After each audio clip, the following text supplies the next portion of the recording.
Hello, everyone, and welcome back to another episode of The Real Podcasters. That show that some people watch when they want to learn more about film, TV, games, and some other stuff we probably talk about. Although you can probably learn about this shit in school, if we're completely honest. If you need to come to YouTube to learn about that, I've got questions. My name's Regan, and I'll be the host for today's antics, much like the previous week, where I was also the host, and the week before that, and the week before that. And as always, I'm joined by my co-host, Dan. Good evening, everybody. It is, well, what episode is this now? Episode 9. 9, yeah. It is It kind of time for the feels Rise of like we're, Skywalker. oh, no. We can't subject our poor audience to that just yet. Well, to be honest, we kind of subjected them to enough already, but yeah. So, what have we got on the agenda for this week? Well, we've got the Oscars, a little bit. We've got the Razzies, a little bit. We've got Michael Bay, a little bit. And Dune, a little bit. And a film about a vampire and a film about a hedgehog. What a wild world that we actually live in. And of course, we'll be discussing what else we've been watching over the past week, so look forward to that. Or don't look forward to it, it's a free world, and I can't really tell you what to like and not to like. I mean, this isn't Twitter. But let's kick things off with everybody's favourite topic, the Oscars. We'll get to Oscar Isaac in a bit. Now, I'm not exactly like the biggest fan of the Oscars, to say the least. Hell, the first episode of this podcast was essentially a parody of the Oscars. I mean, in my head it was, but whatever. Regardless, we had the Oscars dish out a bunch of awards to a couple of millionaires last weekend, and a few people tuned in. Obviously, I think like the biggest thing that people kept on talking about was, of course, the stupid Will Smith thing. You're not going to get that here. Yep. Because quite frankly, the fact that this little scuffle, it just overshadowed everything else. And if people legitimately think that it was staged, then you don't know how the hell reality works. So we'll talk about the stuff that people are actually interested in.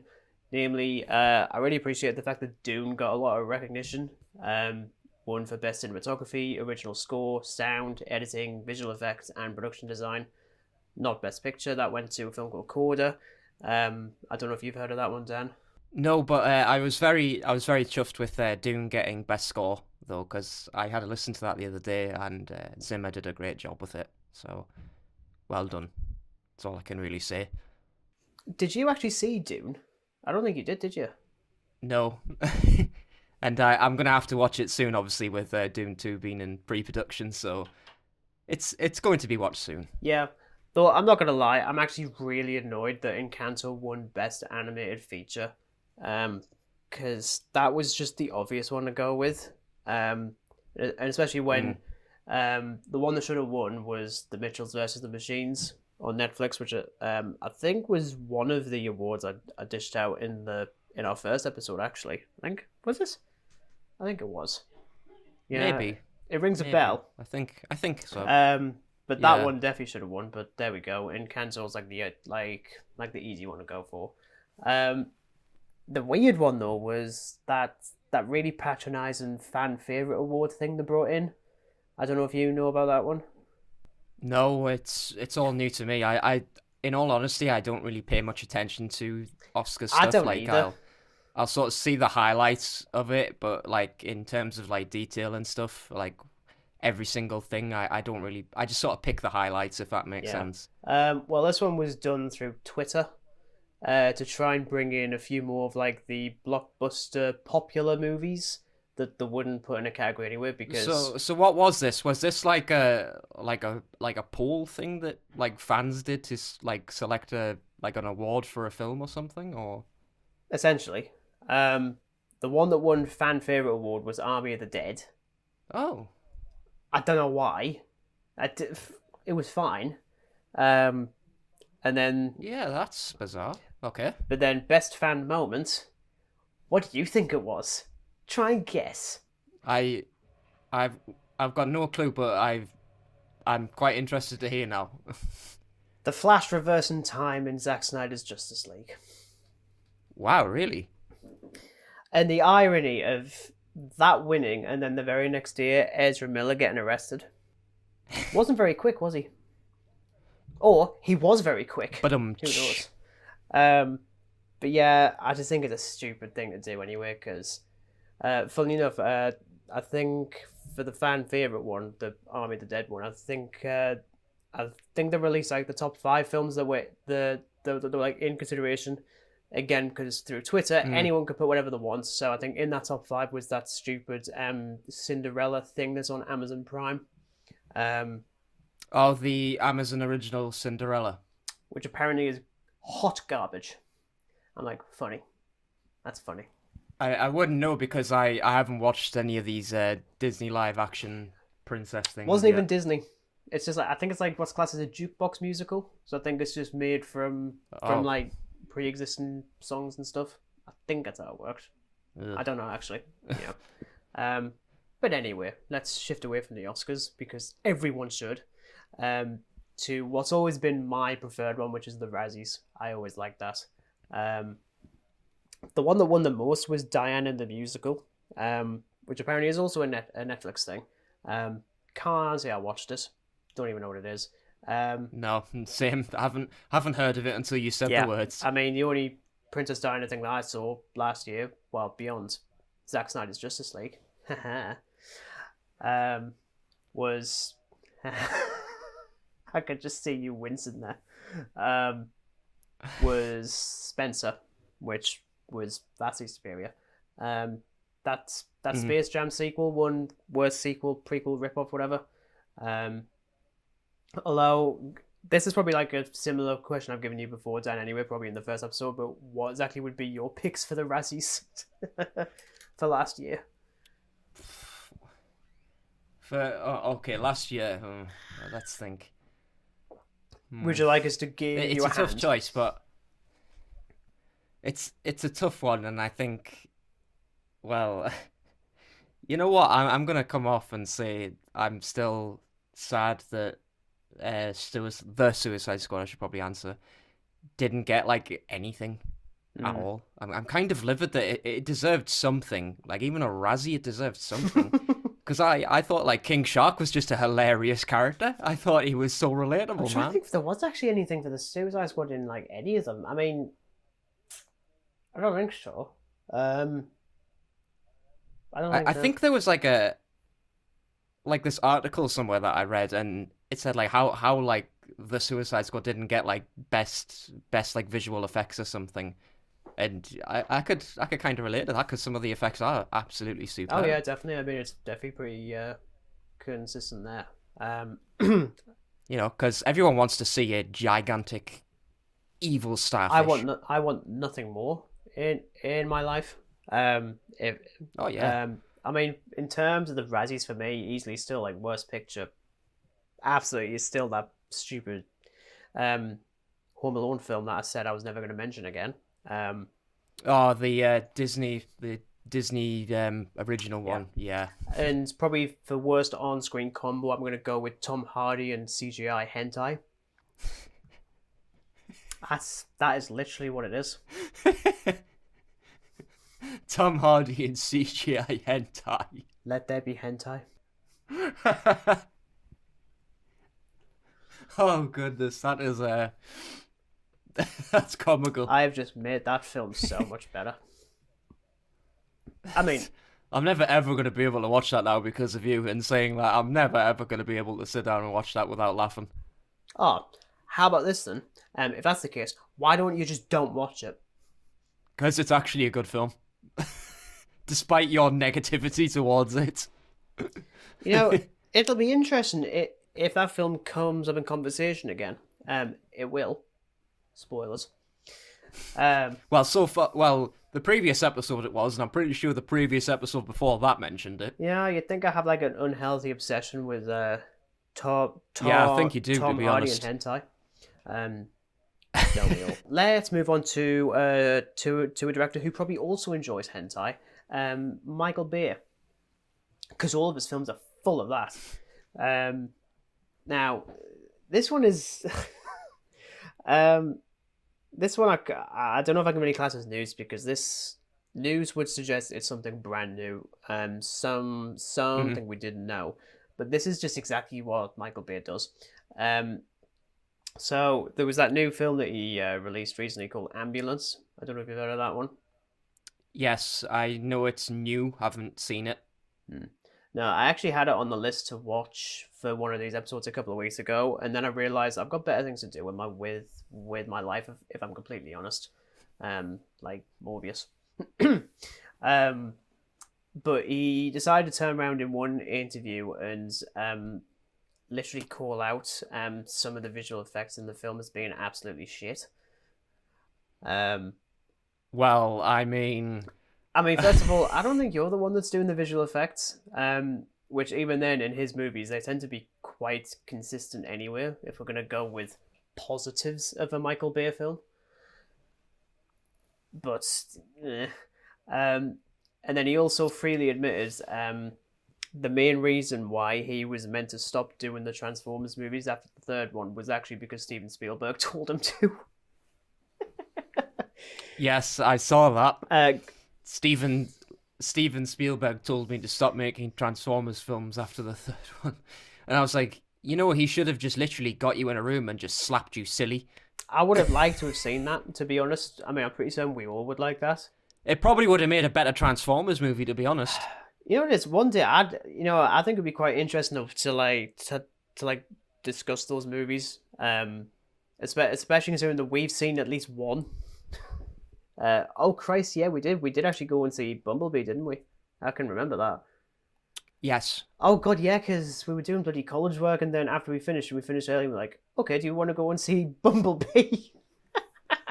And then, like an hour and a half later, we're just in the cinema, just like, why did we decide to do this? Why? Yeah, because I remember we made it a very dark version of Transformers because we were so fucking bored of the film. Yeah, and it was just like every other person that was in that screen was just parents and their kids, and we're like, we look a bit out of place with this one. Yeah, we looked really out of place. Yeah. But back to Michael Bay briefly. I just laughed at this, to be honest. This felt like just like old school Michael Bay. Just like calling out his own movies, which, to be honest, I mean, like, some people criticize him for that, but at the same time, I also criticize my own little shorts that I've done in the past. Except for the one that we did, because it's there is nothing else. Cinematic masterpiece. Oh yeah, I mean, it's so cinematic. It wasn't even shown in a cinema, and it shouldn't have been. But no, yeah, I'm not shocked at that at all. I found it funny because I thought, well, it's about time somebody bloody told you to stop. Yeah, it's Stop it, Bay. Stop I'm it. trying to think what actually is his best film. Now, if only we need like another big top director to just tell him to stop making remakes too. Well, why don't we get Denis Villeneuve? I think that'd be quite funny. Who is coincidentally enough, because I'm not reading this off a script though. He announced, I think it was just after the Oscars, that Dune Part 2 is officially in pre-production. Thank God. Now, as you said before, Dan, you didn't see Dune. I saw the bloody thing twice. Absolute beast of a movie. And it's definitely the sort of, I mean, for one, it's 2.5 hours long, so I think immediately you're going to be like, No, I'm generally okay with 2.5 hour films. I mean, as I say, I wanted to. Well, in previous episode, I told you I wanted to see it, and I never got the chance to see it in cinema, unfortunately. But when I get time to sort of watch it, I'm gonna be sitting down, and I'm probably gonna love it because I'm a big fan of Mad Max, and it kind of gives off a Mad Max vibe. So, well, it's totally different. Totally well, different. I mean, beyond the fact that most of it is set in the desert, it's not. Well, I mean, Fury Road was set in the desert. Yeah, but that... Did you see that Fury film Road? Was absolutely... Yeah. Hot take, I didn't like it. Ooh! He didn't like Fury Road when everyone else loves it. Interesting. Just breaking out the rum and coke quickly. Yeah. I'm still planning on watching the David Lynch Dune, which I've got up there somewhere, literally right next to the other Dune. Because we still haven't watched that one, and my girlfriend has read like the original novel like back to front like 4 times, I think. She'll probably now tell us it's like twice. But she absolutely like adores the source material, and I can definitely say that I think already Dune Part 2 is probably the most anticipated film for her like ever, much like the first one.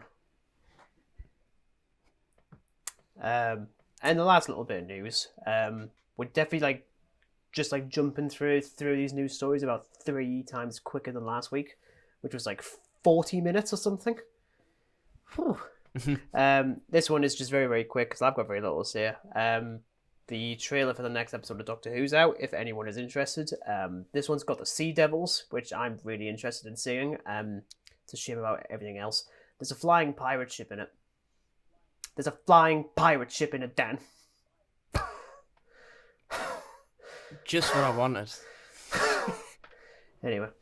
Just what I wanted. I just kind of get excited for this. Anyway, it's not the first time. No, well, it's out on Easter Sunday, so I don't know what time it'll be. Depending on what time it actually is.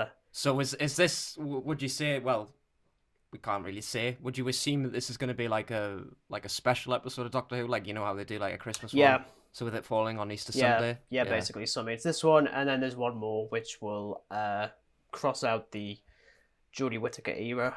I'll be glad to be done with it, but I will eventually get round to actually reviewing her era. But depending on the time that it's out on Easter Sunday, I might be able to discuss it in some regard in that week's relevant episode. We'll see. Flying pirate ships and angry sea lizards that have slightly better animatronics compared to the 1970s, which of course makes bloody sense. Jesus Christ. Because they look hilarious. Still an absolute wonderful episode though. Even if they look hilarious. Yeah. But no, let's move on because news hasn't been very interesting this week, if I'm completely honest. We'll jump straight into what Dan's been watching. I'm anticipating a decent amount, and he's already told me a decent amount that we're going to talk about. Dan. So, well, I suppose I'm going to start with the most positive thing. Moon Knight was finally put on Disney Plus, something I'd been looking forward to for quite a while. And when I watched it, I was sort of expecting a standard Marvel miniseries, but I thought it was a bit different. And I love like Egyptian stuff, and like combining that with Marvel, brilliant. Yeah, it's pretty funny as well, I must say. Like Marvel has a tendency to get pretty comedic at points. Yeah, there is one bit that made me laugh so hard, and it's the bit when he meets Ethan Hawke's character for the first time. This isn't a spoiler, so you don't have to worry. It was just a bit when everyone that's in the town just bows or something, but he doesn't because he doesn't pick up on it. And despite the fact that Oscar Isaac is very much American, he nails the English accent so well, and he's just like, oh, bollocks. Yeah. Oh, I rewound that like 4 I was times. in fits with that too. I was also pretty much like during that whole, I guess, scene, we'll say, you know, the escape and stuff. That was so good. I thought it was so funny. Mm-hmm. But aside from Marvel, we're gonna dip into my questionably watched films now. Mm-hmm. Go on, Dan. So do it. Amazon Prime has a tendency to change up their catalog every so often, and not just like with stuff that Amazon just picks up that is totally crap. They also get stuff that is, you know, not crap as well. But unfortunately, they have put the entire Jaws franchise on Prime Video, so you're free to watch that. So that includes the first film, the second film, the third film, and the questionably existent fourth film. So I'd watched the second one probably before the other two came on Prime, because I rented it because it was like £1 or something. Oh wow, £1. It was fine. Yeah. It was fine. Unnecessary sequel, but it was fine. And then there's Jaws 3D. Was it actually in 3D still? Yeah, Really? yeah. Like it is horrible because with it being 3D, right? You need to like have the glasses because like there are scenes where the color, it's like you need the 3D to actually see it, That's and ridiculous. the effects I can't even like emphasize the horrific effects. The poor shark. He just needed to be put out of his misery If only. for looking the way he did. I mean, hell, I would dive in the water just to put him out of his misery. Yeah, and do you know what the worst thing is? It actually has like a pretty good premise. Like I kind of like the fact that SeaWorld is under attack from a great white shark. I kind of like that. But it is just such a dismal film. Like on paper, probably fine. But on screen, yeah, not fine. Anything. And that brings me to the fourth entry of Jaws. Where do I start with this film? Oh, really? Just anywhere, please. Because everything doesn't work. Well, it's about as nonsensical as a chocolate fire guard. What? Yeah. Like, it's like me making a chocolate fire guard and hoping that it doesn't melt. That's pretty much... There's nothing to really say, okay? Like, basically, right, Jaws comes back, but this time he's, he travels like 1,000,000 miles to the Bahamas because he's still pissed off with the Brody family. And upon this, we have Michael Caine, who is probably the highlight of the film, with some of his dialogue and the way he says it. It is utterly hilarious. Just a bit. Yeah, all I can really say is just don't bother watching it because you probably just... Nah. There's a good reason for why it is a very low rating. And, yeah, don't watch it. For God's sake, don't. And, well, one last thing. One last tiny incy-wincy thing. Mm-hmm. Why on earth would they... I mean, I'm just trying to, like, sort of, like, get in the mind of whoever wrote this thing. Like, I get it's a film, but surely you have to have some logical sense into it. Like, I'm pretty sure sharks don't just grow a vendetta against somebody. I mean, they might. I mean, you never know, but yeah. And one thing I watched today was a Hammer, well, what I think is a Hammer horror reincarnation of Universal Monsters, The Mummy. That's a mouthful. 1959, Peter Cushing in it. It's essentially just like a rebooted version of the original Universal Monsters Mummy. It's pretty good. It's weird seeing it in colour. I don't know how I feel about it, truthfully, because I think it kind of takes away the spookiness of an ancient Egyptian tomb in black and white compared to like all this like colour. It's a bit weird. It's strange. What's it? I mean, you got like the Stephen Sommers Mummy film, which, to be honest, I actually wouldn't mind doing an episode dedicated to like Universal monster movies, or at least the reimaginings, because for one, I'd love to talk about the Mummy, because that film's amazing. I'd also quite like to talk about the Wolfman, specifically the Benicio del Toro one, because that's an interesting watch. But we can leave that for a future episode with teeth and bandages. Well, yeah. Aside from those two, I forgot to mention the worst one, but we're gonna jump to that later in the Morbius chapter of this podcast. Spoilers, Dan. Honestly, you're just assuming that spoilers. You're guys. honestly assuming that we're actually going to talk negatively about it. I mean, it's glowing, really. I mean, I'm just trying to mislead our audience, really. Yeah, I mean, I'm dressed in a suit. I wouldn't be dressed in a suit if I was going to talk negatively about this film. Yeah, I'm in a suit too. No, you're not. I am. You're just not. Regan, shut up. Is it my turn to talk about things that I have actually been watching? Yes. It is your turn now. Okay, so we're going to start with one of the biggest disappointing films I've seen in a while. The Kingsman. I finally watched it. Like, finally. The first Kingsman movie The prequel they did last year. film. Oh right, yes. Okay. Because I missed that one in cinemas, and I'd been planning on watching it for quite a while, mostly because my girlfriend wanted to see it as well. Because the second one was quite interesting because I think that was like one of the first films we saw in the cinema as like a couple. I wasn't big on that one, like compared to the first one. This is just so much worse.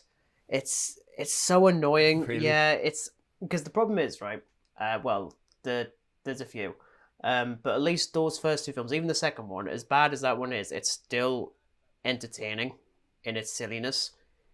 This film isn't even silly.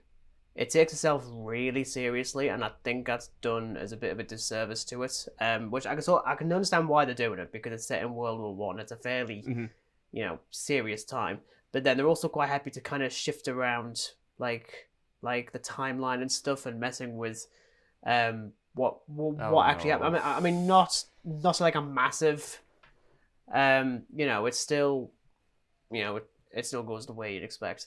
The best thing in the film, and I say that loosely because it's not really great, regardless, which is something I'll be using later on, is Rita Fans as Rasputin. The look, the accent, the characterization, he absolutely just eats up the screen whenever he's on. And he's clearly having fun with the material. And he gets that really awesome fight scene with Jimon Honsu's character, set to a rendition of Tchaikovsky's 1812 Overture. I think it's that one. Absolutely fantastic. Just a shame about the rest of the film. Honestly, Ralph Fiennes just looks like he's walked up the set of No Time to Die. I don't understand why he's in this. And honestly, it's just like a secret crossover, really. yeah, and even like the central like father-son relationship in it has got about as emotional weight as I have for the pen that's next to me while I'm recording this. It's a tool and nothing else. I don't care. I mean, look, I wouldn't call it miscasting, but I just don't understand why he's in this at all. But also, I don't understand why it's a Kingsman film, because beyond the very first scene and the very last, it could be anything else. It could just be like a generic World War One spy movie, and it would have worked. And this just feels more like a passion project for Matthew Vaughn, who is a director I do actually really like. He did the best X-Men film with First Class. And he's good when it comes to directing action. I just don't think it works here.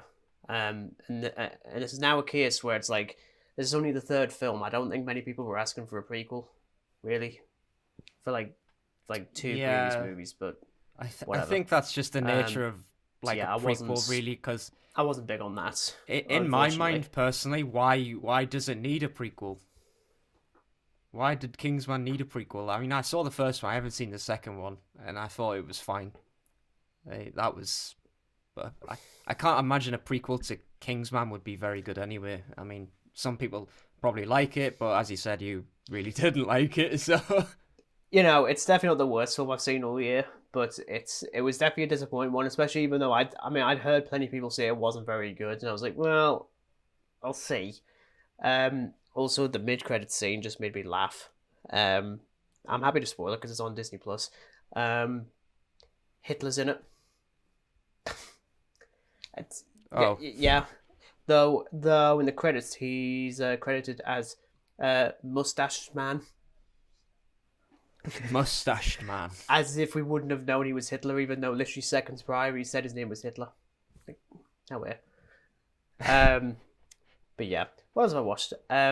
Watched a bit of The League of Gentlemen. Not the Sean Connery thing, but the series with Mark Gatiss, Reece Shearsmith, and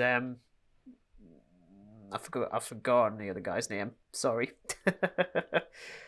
One of the recommendations from my girlfriend because she's a big fan of those three. And I don't know if you've heard of it at all. Have you heard of it, Dan? Nope. So it's one of those comedy. Well, it's like one of those British comedy series where, because it's a trio, they tend to play lots of other characters at the same time. All right. So it's a bit like that Museum of Everything radio show that I introduced you to for one scene, um, which I thought was great. Watched the first episode of Jonathan Creek as well. Again, recommendation from a girlfriend. It's still weird seeing Alan Davies in a relatively serious role outside of QI. Though he is actually really good, and also Colin Baker is in the very first episode. I was not expecting that. He dies in the first scene, so that's fine. I'm like, wow, you couldn't have done that for Doctor Number 6, could you? Wow, what an introduction! Oh yeah, yeah, that was actually quite good. Moon Knight, yes, I also watched. Yeah, I definitely liked it. Oscar Isaac's pretty solid. Visuals very intriguing. And yeah, I'm the same as you. I'm really fascinated with Egyptian history, so that just gets me every single time. But yeah, especially because the trailer didn't do much for me, but also just because I think the name Moon Knight sounds so cheesy. Like, it's such a weird name. That being said, the costume looks great. It just looks like it literally looks like if you literally took the Mummy from the Universal Monster movies and just gave him a cape and turned him into a superhero. It's literally that. I like that. I just wasn't expecting Oscar Isaac to be English. That being said, it was funny seeing bits in the British Museum because I'm like, I've finally been there. I know that bit. I know that bit. I know that bit. Though interesting, the guy who like created that series, he came out recently, basically trashing Wonder Woman 1984 and Black Adam for its depiction of Egyptian culture. I don't know if you saw about that. Ah, yes. I mean, there's plenty of reasons to dislike Wonder Woman 1984, and that's definitely one of them. But there were other issues as well with that, if I'm completely honest. But I mean, you can tell that he's really passionate about this whole thing because there is that scene that even made me chuckle when he's in the museum for the first time and he's criticizing like some of the things in the gift shop where it's got like kids sweets that have got like ancient Egyptian like packaging on it, and he's like, just like, why? Oh, yeah. This isn't like in like no one cares about this whole thing. I'm like, but I think it's within the same sort of scene, but where he notices like a picture of like the gods of Egypt and there's one missing and he kicks up a fuss about it and it's so funny. Yeah, I really like this. It's like one of them's missing, like his manager's like, I don't care. Mm-hmm. Like I was just dead at that. It's so silly, but it had me buckled. Mm-hmm. Yeah. But yeah, I'm looking forward to future episodes of Moon Knight, and I don't really think we've had anything like Egyptian related in the Marvel film. I could be wrong. Yeah, it doesn't even feel like it's the MCU, which I actually really appreciate, to be honest. Like, it could just be like a random TV show and it works really well for that. Yeah. What else have I watched? I watched The Bubble on Netflix. That's the directed by Judd Apatow, starring Karen Gillan, Peter Serafinowicz, Pedro Pascal. It's that film that's set during COVID and it's about like a shitty B-movie franchise that's trying to make a sixth film during the pandemic, and it's all behind the scenes of that. I saw it on Karen Gillan's Instagram, and I added it to my watch list. I was supposed to watch it. Yeah. As usual. I mean, like people are really ragging on it for some reason. I actually think it's kind of fun. I mean, like some of the jokes just do not land at all. And honestly, I'm still a little bit sick of Karen Gillan having an American accent. Give her a Scottish accent back, please. It's great. It's funny because when like she did this Q&A, like she says that she's so used to talking in an American accent that sometimes she forgets that she's Scottish. Yeah.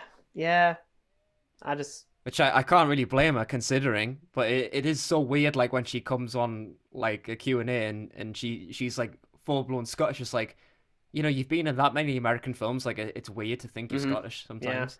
Peter Serafinowicz is absolutely hilarious, as is Pedro Pascal, and there's plenty of like surprising cameos. Like there's a sequence because Pedro Pascal's character He's one of the actors that's in this film, and he's basically lost it. His mind is just over there somewhere, and there's like moments where he's just asking just like random people to just sleep with him, which I just found was hilarious. And then he's got one of those. I don't know if it is actually real, but it's one of those weird.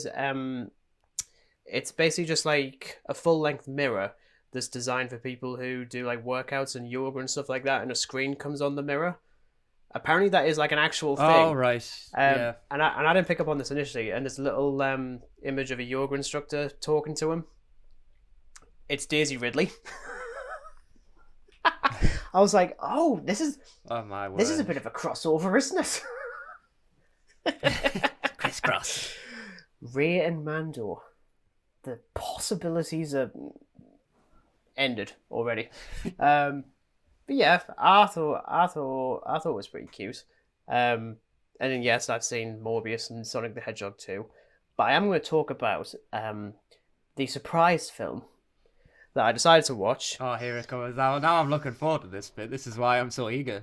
Yeah, this is one that Dan really likes that I've deliberately not mentioned. Oh no, I'm even more excited. I'm not even gonna lie, I wasn't planning on doing this. I was just perusing Letterboxd at like 10:30 at night, thinking I need something new to watch. So I went onto my watch list, and I decided to watch the Texas Chainsaw Massacre. Yeah. Which one? The original. Christ almighty. Oh, thank God for that. I'm not going to start with the new one. You finally watched Tour of Hooper's Texas Chainsaw. Yes. That one was interesting. Finally. Okay, what did you think? Okay, well, look, bearing in mind, okay, like me and you differ on slashes. I've made this very, very well aware, after I sat... Oh, yes, if you haven't seen his Halloween rankings, audience. Scream is better. Yeah, I went there. Scream is better. To be honest, I actually spent a lot of time reading the behind the scenes on the Texas Chainsaw Massacre. For one, the director wanted to make this a PG, which I think is hilarious. But then that also makes sense, because if you think about it, I mean, for those who haven't seen the Texas Chainsaw Massacre, it's not a very violent film anywhere. Like, I mean, yeah, you've got Leatherface brandishing the chainsaw left, right, and center, but there's never an instance where he's actually like tearing people in half with us. It's just got like it's very like opposite from, I guess you'd say, like a typical slasher flick. Well, but considering when it was made as well, I mean 1974, and then like the 80s slasher stuff came out, yeah, blood everywhere and that. But yeah, it has its, I suppose, mildly violent moments, but nothing like overly extreme. Yeah, I mean, it's definitely just got like a feel to it, so you can sort of see why it was so controversial. Like even to the point where, I don't know if this happened in America, but definitely happened in the UK, where it had so much of an effect on people that the ratings board started refusing films that had chainsaw in the title, purely because of this. And I'm just like, again, like there's no one like. I mean, yeah, there's plenty of there's a fairly, excessive body count in the. I think everyone but like one or two people die anyway. I'd say spoilers, but I think honestly, like the biggest issue I've got with the film is the fact that it doesn't have any characters. I mean, like there are people in front of the camera, but I couldn't tell you their names. I couldn't tell you any of them. They haven't even got like the classic Michael Bay personality quirk, which to him is classed as character. Bloody hot rod with his French accent. That is not a character. And if I'm honest, I didn't find the film that frightening. But then again, I'm quite desensitized to horror. Like it has to be very specific to make us actually frightened. And as I've said before, slashers isn't something that really jumps to me. Whether or not I watch the new one, probably not, because you've said more than enough about it, Dan. Yeah, don't. But it's all right. It's fine. I didn't hate myself while watching it. I mean, I definitely wasn't going to, but I think for like an 86-minute film, it's pretty brisk. And Leatherface is, well, he's Leatherface. He doesn't Leatherface. Well, you know what it is? It's always fascinating watching like the initial installments in franchises where the lead antagonist isn't really like a major thing. You know, I mean, like with something like Friday the 13th, Jason Voorhees isn't the villain in the first one. I believe it's his mother or something. But then, Yeah, it's Pamela yeah, Voorhees. I mean, I haven't seen Friday the 13th. I've got, I just haven't. But calm down, Dan. It's okay. Calm down. It isn't real. Stop it. Although to be honest, I do actually quite like the idea of like a cannibal family as the lead antagonist. That's very Resident Evil Biohazard in that regard. Yeah, I think they must have got their ideas from Texas Chainsaw. I mean, I can pretty much just say like all of the other Texas Chainsaw films, bar the new one, and I think a couple of the other ones, they all revolve around the Hewitt family, like being like cannibals and things. So yeah, Yeah, I mean, look, as I say, I like this. Though it's more so one of those films that I could just say to myself and to others. Yes, I have seen the Texas Chainsaw Massacre. Move along, because it's just one of those classics. And as I say, I am a big fan of horror. It just when it comes to slashers, I'm still a little bit, which is why I liked Scream as much as I did because that one was very subversive of the entire genre. But this is, I don't know if this is classed as the original slasher because I'd probably even consider Psycho as like the original slasher if I'm completely honest. But as one of the early ones, I think it's pretty solid. I think it comes down to a personal taste. I mean, Psycho you could probably say is the first one, but I think there's like a film that was earlier than that. But I couldn't tell you the name of it. I just read it somewhere. But some people would argue that Texas Chainsaw wasn't, but it was in fact Halloween that sort of modernized it a bit more. Because obviously Halloween was a lot more, well, not horribly violent, but definitely a lot more gruesome in parts. But I mean, I'd say Psycho, to be honest. I wouldn't mind talking about Psycho at some point. I'd also quite like to see the one that did in the 90s. It's okay, Dan. Oh, I've seen that. I've seen the 90s one a couple of times, actually. Why? Oh. We will get to that in a later one. I wouldn't mind talking about Psycho and just Hedgehog in general. Now, we will talk about Morbius in a second, but I will quickly address the other film that I watched that Dan didn't because he doesn't care for some reason for super fast hedgehogs and flying foxes and really punchy echidnas and Jim Carrey, and he just doesn't care for anything, frankly. Let's talk about Sonic the Hedgehog 2. Now, look, I'm not gonna lie, I was really looking forward to this one. So is this gonna be a? Now we did talk about video game films a couple of weeks ago, and I think I ranked the first Sonic the Hedgehog quite highly. I think it was in like the top 3. I think video game movies. I think I had. Yeah, it was definitely in your top 5. I would say maybe top 3. I mean, off the top of my head, I think it was 2018 Tomb Raider, Uncharted, and then Sonic the Hedgehog. I think I might have switched Sonic the Hedgehog in passing more recently. I'm just gonna come out and say this. This is the best video game film ever.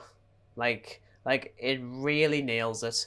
I think, especially considering that the first film is very tame, like at times it feels a little bit like embarrassed to be entirely Sonic the Hedgehog. This one just fucking goes for it. Like, you want to see Knuckles and Tails, you've got them. You've got Jim Carrey back as Dr. Eggman with the proper mustache as well, classic mustache. He's great. He's so great in this. Like, I mean, yeah, some of the jokes don't really land, and this is obviously very 90s Jim Carrey, and it comes down to whether or not you can actually work with that, which I can see why people wouldn't. But I think for a character like Dr. Robotnik, who is suitably crazy and completely nonsensical, there is no one else who could play him. If I'm completely honest. And do you know what it is? It was funny watching this one, is that it actually made me realise I know more about Sonic the Hedgehog than I thought I did.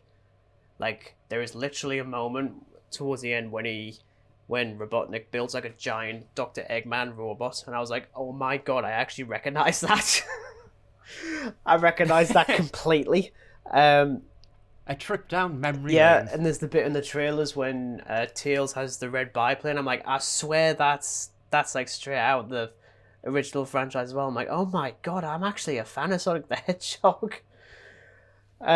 Because one of those weird things. I know more than I think Well, I exactly. do. I mean, like, it's Sega. I didn't know too much about it to begin with, and I think the only games I ever played was, I think, Sonic Heroes, from, what was it, like 2004 or something, and Shadow the Hedgehog, which I'm quite happy to say is one of the most misguided video games ever. Like, it's literally a rated 12 Sonic the Hedgehog spin-off with guns and a body count and explosions and blood and all that sort of stuff, and you can kill Sonic in it. And I'm just like, what the hell is this?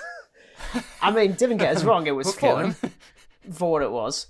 But I was like, eh. But yeah, it was just like, I recognize that, and I just sat back and just like had like a really fun time. I mean, yeah, it's you go into a Sonic film for very few things, and you certainly don't expect a nuanced emotional roller coaster. It's designed to children to have a lot of fun with. It knows exactly what it wants to be. Shut up, Dan.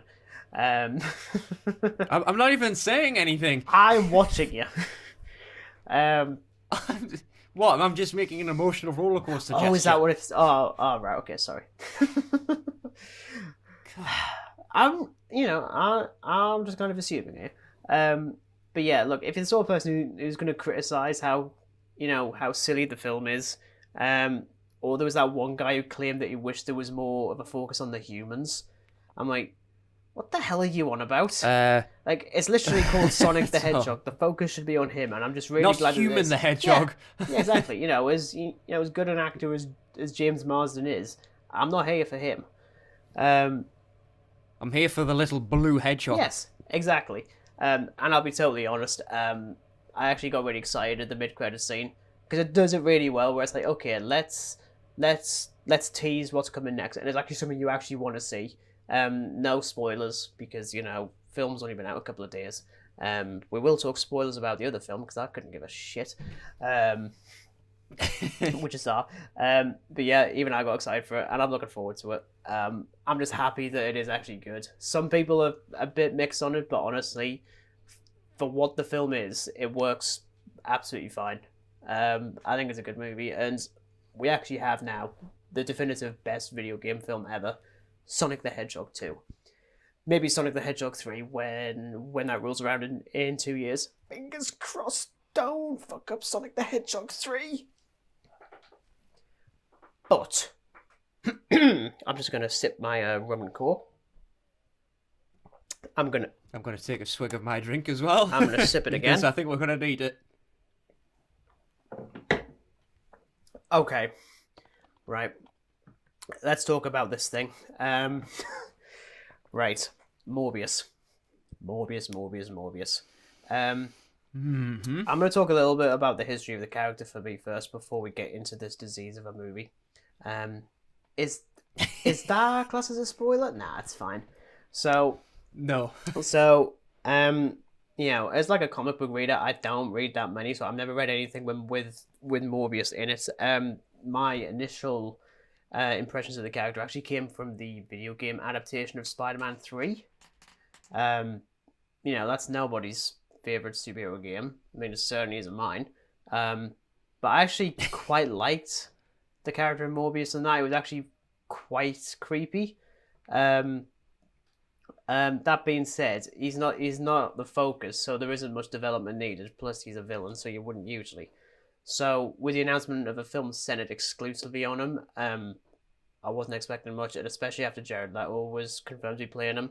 I'm not nearly as negative on Jared Leto as you are, because it's not to say that Leto was a bad actor, but honestly, his choice of roles in the past decade has just really confused me. I mean, after stuff like American Psycho and stuff like that, and then all of a sudden, or even Blade Runner 2049, he was good in that. And look, we could do his version of Joker to death. Actually, I would rather not do him at all. But that version of the Joker is just so all over the place. and I just can't get excited for him these days. It's disgusting. Move okay, on. calm down, Dan. It's okay. I want to see what you think first, because I've got a distinct impression that you're probably going to be slightly more positive on this film than I am.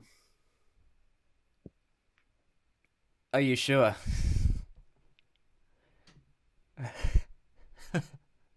Well, Go on, Dan. I mean, I'm in the same boat, right? Like, look, I don't particularly like Jared Leto as an actor. Like, I liked him in American Psycho, fair enough. I liked him in Blade Runner 2049. Everything else I've seen him in, I don't like him. That's just that. I didn't like him in as Joker. That's just my opinion of it. Didn't like it. I'm pretty much with the majority of people on that, because it's absolutely awful. But Morbius. So this was meant to be due out in January of 2022. And it was pushed to the 31st of March. Mm-hmm. Now, when a film like this is pushed to a later month, I'd somewhat expect it to be decent, or at least mildly entertaining. Mm-hmm. This was about as entertaining as watching paint dry. Okay. It was more frustrating than anything, I'm going to be honest, because I think there generally was a really good idea behind Morbius. You know, the whole thing with turning into a vampire / bat, generally a pretty good idea, but everything is just terrible. There's nothing to say, but the worst thing for me was the brotherly conflict. And it is so rushed, and it is very clearly a rushed film. And they kill off this character in just the silliest way possible, and then it's just like finished. Fin. Yeah, I didn't actually the think it was transformations possible. of Morbius are pretty horrific. Mm-hmm.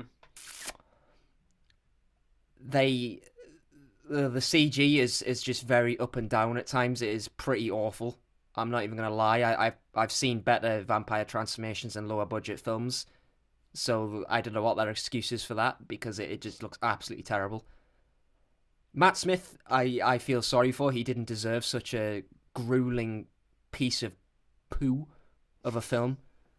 Neither did Jared Leto, really, and that is pretty nice coming from me, considering I don't really like him that much. Mm-hmm. I think he does an okay job as Morbius. There's some times where I think, yeah, you just need to know. But then there's times I think, okay, you're kind of suited to this character a little bit. And, you know, I try to kind of focus on the positives of a film, but I just can't find anything positive about this film whatsoever. I didn't even like the score. Like, the score was probably going to be the highlight for me. I didn't like it. The film drastically needed uplifting, and I was just slumped in the VIP seat of view and just questioning whether I should just dunk my face in my popcorn bucket and drown. You sat in the VIP seat for Morbius. The hell are you playing at? Yeah, so I probably just wasted a couple more quid on a film that really didn't deserve my VIP ticket. Honestly, Dan. But yeah, I'm more annoyed than anything. I mean, don't get me wrong, I wasn't expecting a brilliant film anyway, but I was expecting to be at least entertained, and I just wasn't. I came out of that cinema just mildly frustrated with what I'd seen. And it's a shame, because, as I said before, there generally is a pretty good sort of idea there, but in terms of like it being a film, it's just god-awful. So when people are saying, you know, you give it a chance and stuff, well, I've given it a chance, and I think it's terrible. It's got to be the worst Marvel movie so far. And this is just my personal thing of it. Don't even say I know what that face is going to be. Let there be carnage. But yeah, Morbius is just absolutely terrible. And I'm pretty gutted, really, because I kind of saw the horror in it. Like, I kind of like the fact Jared Leto turns into a blood-sucking vampire and goes around draining people. That is pretty cool. But yeah, disappointment. What about you? What did you think of this absolute disease of a film that sucked? No vampire pun intended there. Funny enough, I've actually been lying. I actually really like Morbius. No, I didn't. It was shit. Um, I'm actually going to disagree on your take on my take, where you seriously think that I still think the Venom Let There Be Carnage is worse. It's not. It is now better. Oh, Morbius is worse. Stop the press. And look, right. So, are you in the basic same mind as Let's me? get into the that you positive felt bit. this film was very rushed. Yeah, I'm gonna. Because honestly, I felt this film was so rushed. Yeah, this feels like a 2.5 hour film that was turned into 104 minutes, which is what it actually was. Sonic the Hedgehog 2 is longer. Sonic the Hedgehog 2 is longer than this. It's interesting how you get not even 5 minutes of him as a kid, and then about 15 minutes later he turns into a vampire. It's very quick. I haven't seen this level of blind ineptness since, well, Venom 2. But this is just on another level. I don't think that Sony have any idea what the hell they're doing. They've just got a weird, greedy desire to do their own Spider-Man movies when they can't do it. I mean, look, I've had issues with the MCU's version of Spider-Man. I've said it before. But at least that can stand on its own 2 feet without resorting to references to the fucking Sinister Six. Again. Like, you know what? Sony has such a boner for the Sinister Six. This is the 4th time. Let it go. Stop it. I mean, before you go on, right? Let's talk about the post-credit scenes. Now, I was look. just confused with these. I'll get to that. I want to address the one thing I like in this. The one thing. Before we go to this, Matt Smith is actually really good in this. Yes, he is. He's bloody the brilliant. performance that he's giving is the tone that this film should have been. It should have been silly, because it is. It is a stupid idea. So just run with it, and he absolutely runs with us. Taking out the fact that the VFX on his face honestly look worse than him in Doctor Who Series 6 in that weird 2-parter where there's like a clone version of him and it's all like smooth and shit like that. That looks better. I don't know what the hell they're doing with the designs of in this film, but they look atrocious. They're horrible. They're absolutely But it's awful. the fact that I cared more about him as a character than I did the other one. Although I did actually jokingly say to my girlfriend after seeing this, I'm pretty certain this is only the 2nd time I've heard of a character called Milo in anything. The only other one being the Tweenies. And then suddenly I was like, you know what? I wouldn't mind seeing a vampire version of the Tweenies. That could be better. I mean, like, just like now I'm just picturing Milo from the Tweenies like zooming around the playground, just biting everyone now. I wouldn't mind. Well, you know, I mean, they've all got like mouths like fucking Pac-Man. So, I'm definitely a fan of that. But again, it's one of those things where like he's the best thing in it, but he's still, I guess, technically not very good because it's such a silly performance and it doesn't work with everything else. But I want it to be like that. I will say this, so I don't blame Daniel Espinosa, the director, on this. It's not his fault. Even if his weird interviews have been... he's clearly trying to bury this film already. Can't really blame him, to be honest. But yeah, I mean, Venom Let Them Be Carnage just made me bored, but Morbius just pissed me off. And I can't get excited for this franchise anymore. It is not only the worst. I'm gonna say it. Sony are 2 for 2 on making not only the worst Marvel movie, but the worst superhero movie. I'm just saying it. Because at least Batman and Robin is fun. This is just dull. Yep. Well done, Sony. So technically, Sony have made the best superhero movie, and the worst in the span of 6 months. I mean, I can't. I think if it was just done by Marvel, it would be fine. Like hell, it could not. It wouldn't need to be like an absolute masterpiece, but at least it would be better than the absolute pile of poo that Sony gave us. Yeah.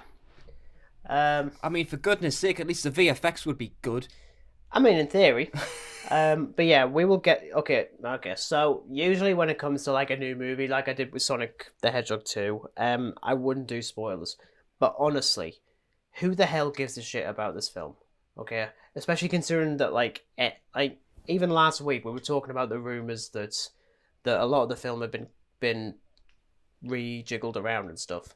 That is 100% confirmed, because of course it was. No one was going to lie about it. So we are going to get into spoilers if you really care.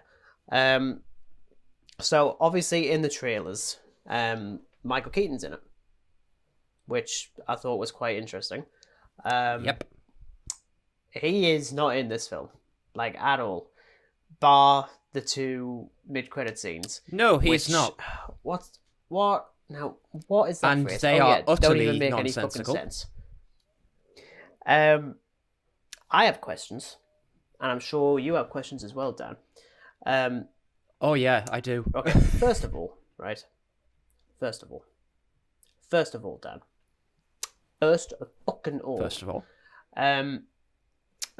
why does Adrian Toomes have a vulture costume? Because you shouldn't have one. Because if we're going to go with the logic of Homecoming, he gets that because of the stuff in the Avengers. Avengers don't exist in this universe, so why does he have the suit? Beyond, now I know why he does. I know exactly why. And it's because clearly Michael Keaton wasn't there on set. We're like, oh shit, we need to set up the Sinister Six again, but Michael Keaton is either unavailable or doesn't want to do it. Will Wales give him the fucking vulture costume, even though that doesn't make any sense at all. Yep. Secondly, I find it really offensive that what they've actually done is turned, hot take, the best villain in the MCU, who was a fairly nuanced character. Like, I do actually care about him, and by the end of the film, he's still like not like a decent human being, but now he's just a generic evil dude now because he doesn't remember who Peter Parker is. So now he just wants to set up the Sinister 2. The Sinister Six Part 2. Yeah. Do you know what the irony is, though? Is that they don't need to do it because you've already fucking done it. 6 months ago, well, 4 months ago, you had the Sinister 5 in No Way Home. That is literally what it is. You don't need to... There are more interesting Spider-Man characters that you can bring in. You don't need to do the Sinister Six. Especially because you haven't even set up your own version of Spider-Man yet. Now, because apparently there is a version of Spider-Man that does exist in this universe. We don't know who it is. Now, some people... Well, that's just... Well, here's the thing, right?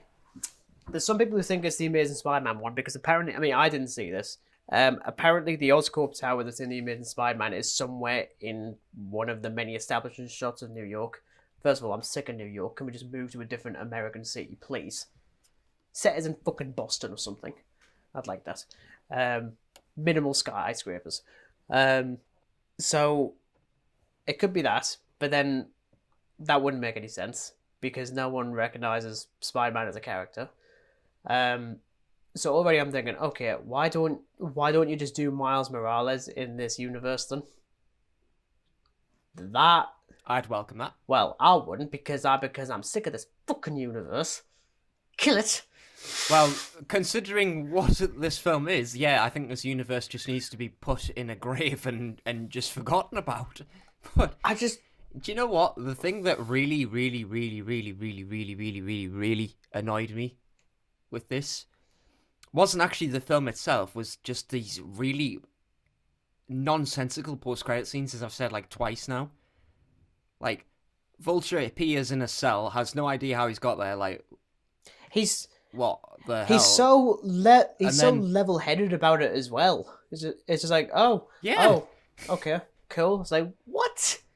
And then you obviously see him in the vulture costume landing in front of Milo. Milo? And Morbius? Morbius, Wasn't yes. Milo? Well, He's you see dead. that this film was so bad that I just get the characters mixed up because this film has no sense anyway. So, so he lands in front of Morbius, and he says, "Dr. Morbius, I've heard a lot about you. I think we can do good things together." It's like, what?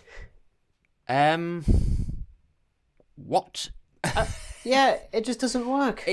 I was just sat there like racking my brain, like,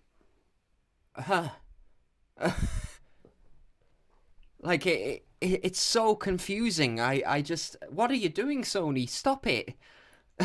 I want to know, what is their end goal? Like, really? Because we've got that stupid Craven the Hunter film that's coming out, that's actually filming. There's that bloody Madam Web film, I mean, two of which I think we did mention last week. Was it last week? I think it was. I just don't understand what they're doing. But also, okay, well, actually, Michael Keaton coming into this universe, fine. Even though what we see in No Way Home completely contradicts that entire thing. Entirely. That isn't how it works. And again, it's... Do you know what it is? Pete... I think that there's really no other way to really put it except this film is just nothing but a huge disappointment. It's not even a disappointment, it's just confusing. Like, it really is. I don't understand what it's... It literally feels like you're stuck in, like, a realm with this film, but it feels like a film within a film. Mm-hmm. That just makes very little sense. Yeah, I don't get it. And they still keep that bloody line from the trailers when Morbius tells someone that he's Venom. I'm like... Yeah, that was the cringiest thing I'd ever heard. I honestly shuddered. I'd say it's the cringiest, but then the double down on the two bloody mid-credit scenes. Oh, can we also just say, right, the opening and closing titles look like some sort of shit I'd expect from college. They looked terrible. Like, honestly, they literally have the M emblem at the end. I'm like, he's not... I've got a better question. Why on earth is it in, like, this horrible, like, cyberpunk, like, purpley blue? If it's like a vampire thing, make it like a vampire-y, like, themed font, at least. Yeah, exactly. Oh.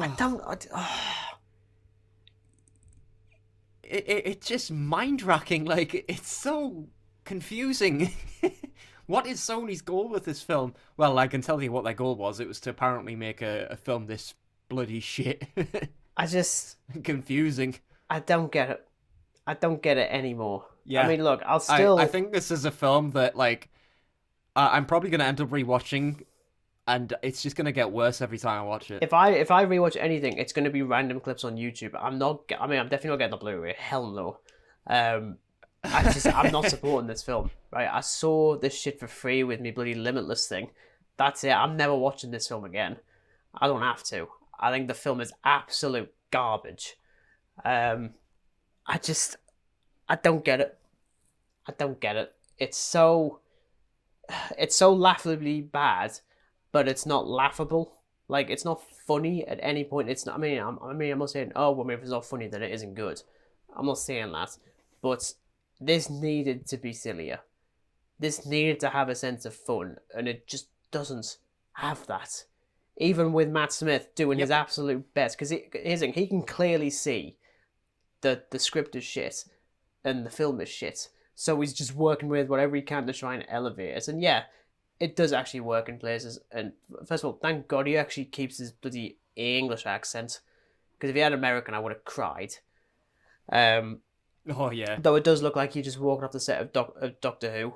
I mean, like, he's got like the proper hair back and everything. I'm just like... Oh, please bring him back to Doctor Who, BBC, please. It's like the little quiffy thing he has that symbolises the Matt Smith from Doctor Who. Yeah, it's just... The little quiff. Yeah. Jared Harris is in this as well. I just forgot. So many people I forgot is in this. what's her name? Like, character, what's her name? Martine or something? Like, Michael Morbius' girlfriend. She has nothing to do. She's a vampire at the end of this as well. I'm like, it, I don't get it. I just don't get it. It's actually just, like this was a scene that really confused me, right? Because when he feeds, he kills them, but when he feeds on her, she turns into a vampire. yeah.